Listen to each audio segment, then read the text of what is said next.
அடாடாடா, என்ன வெயில் என்ன வெயில்! இந்த வெயிலில் நம்ம எங்கேயாவது போக முடியுதா? கொஞ்ச நேரம் இந்த மரத்துக்கடி அப்படியே படுத்து தூங்குவோம்.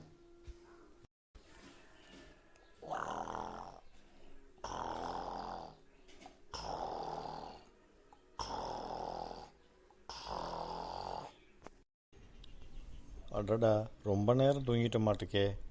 வீட்டில் வேற என் மனைவி காணமுட்டப்பா. சரி, அப்படியே போவோம் பொடி நடையா. அடடா பங்கஜம், என்னை தேடிட்டு நீ இங்கேயே வந்துட்டியா? நான் அப்படியே வந்தேன்னா வெயில் ரொம்ப அதிகமாக இருந்துச்சா, அப்படியே இந்த மரத்துக்கடி படுத்துட்டேன். உங்களை தேடி தான் வந்தேங்க மாமா. என்ன தேடிட்டு வந்தியா? எதுக்கு பங்கஜம் என்ன தேடிட்டு வந்த? ஒன்றும் இல்லைங்க மாமா, நம்ம பசங்க படிக்கிற பள்ளிக்கூடத்துலேருந்து ஃபோன் பண்ணாங்க.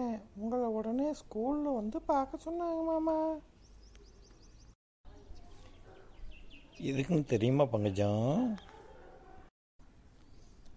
அதெல்லாம் தெரியலைங்க மாமா, அவங்க எதுவுமே சொல்லலை. உடனே உங்களை வந்து பார்க்க சொன்னாங்க. என்னவா இருக்கும்? பசங்க ஏதாவது தப்பு பண்ணிட்டாங்களா பங்கஜம்? சரி பங்கஜம், நான் போய் ஸ்கூலில் அப்படியே பார்த்துட்டு வந்துடுறேன். நீ வீட்டுக்கு போ, ஓகேவா? சரிங்க மாமா, பார்த்து போயிட்டு வாங்க. வணக்கம் சார், நான் தான் சுப்பிரமணியத்தோட அப்பா.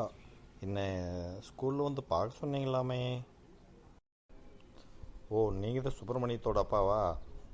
வாங்க வாங்க வாங்க, உங்களுக்காகத்தான் நான் காத்துட்டு இருந்தேன். ஏங்க சார், பசங்க ஏதாவது தப்பு பண்ணிட்டாங்களா? உங்கள் பையனோட மார்க்கு ரொம்ப குறைஞ்சி போச்சு. போன வாரம் ரேங்க் கார்டு கொடுத்துட்டோமே, வீட்டில் பார்த்தீங்களா? இல்லை சார், நான் தோட்டத்துக்கு போயிடுவேன்னா அவனுங்க எதுவுமே என்கிட்ட காட்ட மாட்டாங்க. அவங்க அம்மாட்டையே கையெழுத்து வாங்கிட்டு வந்துடுவாங்க சார். அதுதான் உங்களுக்கு தெரியல, மார்க் ரொம்பவே குறைஞ்சி போச்சு. அவனை படிக்க சொல்லுங்கள். எப்போ பார்த்தாலும் செல்ஃபோன் விளையாடிட்டே இருப்பான் போல இருக்குது. ஆமாம் சார், எங்கள் சார் ஒர்க் கொடுத்துருக்காருன்னு சொல்லிவிட்டு செல்ஃபோனை எடுத்துகிட்டு போய் உள்ளே போனான்னா 2 மணி நேரம் 3 மணி நேரம் வெளியவே வரமாட்டான். நான் கூட சார் ஒர்க் கொடுத்து தான் படிக்கிறான்னு நினச்சேன். இல்லை சார், அதெல்லாம் வந்து உங்களை ஏமாத்துகிற வேலை. அவன் படிக்காமல் செல்லில் கேம் விளையாண்டுக்கிறான். அது மட்டும் இல்லாமல் டெய்லி இந்த ஒரு வாரமாக அவன் ஃபோனை ஸ்கூலுக்கே கொண்டு வந்துடுறான். உங்களுக்கு தெரியுமா? அப்படியா சார்?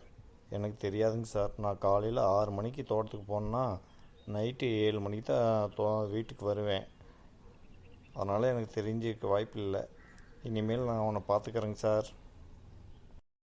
பசங்களை ரொம்ப ஜாக்கிரதையாக பாருங்கள் சார். இந்த காலத்து பசங்கள்லாம் செல்லுனால தான் ரொம்ப அடிமையாகி போகிறாங்க. நிறையா கேமு, ஃப்ரீ ஃபயர் அது இதுன்னு விளையாண்டு அவங்களுடைய வாழ்க்கையே கெடுத்துக்கிறாங்க. அதனால் கண்ணும் அவங்களுக்கு ரொம்ப பாதிப்பாகுது. பார்த்துக்குங்க சார். சார், நீங்கள் சொல்லிட்டீங்கள, இனிமேல் அவனுக்கு நாங்கள் மொபைல் ஃபோனே கொடுக்க மாட்டோங்க சார். மொபைல் ஃபோன் கொடுக்கறது தப்பு இல்லை சார். அதை அவங்க முறையாக பயன்படுத்துகிறாங்களான்னு சொல்லி நீங்கள் கொஞ்சம் கவனிங்க சார். அது போதும். சரிங்க சார், நான் போய் உடனே அவனை கண்டிக்கிறேன்.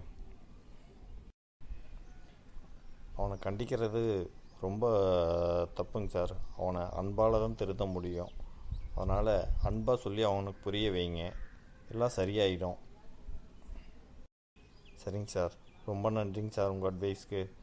நான் இனிமேல் சரிப்படுத்திக்கிறேன். என் பையனை படிப்புலேயும் நல்லா வர வைக்கிறேன். நாங்கள் போயிட்டு வரட்டுங்களா சார்? போயிட்டு வாங்க, ரொம்ப சந்தோஷம். நாங்களும் அவனை பார்த்துக்குறோம். நீங்களும் கொஞ்சம் வீட்டில் கவனிச்சுங்க சார். படிப்பு ஒன்று தான் ரொம்ப முக்கியம். பார்த்துக்குங்க சார்.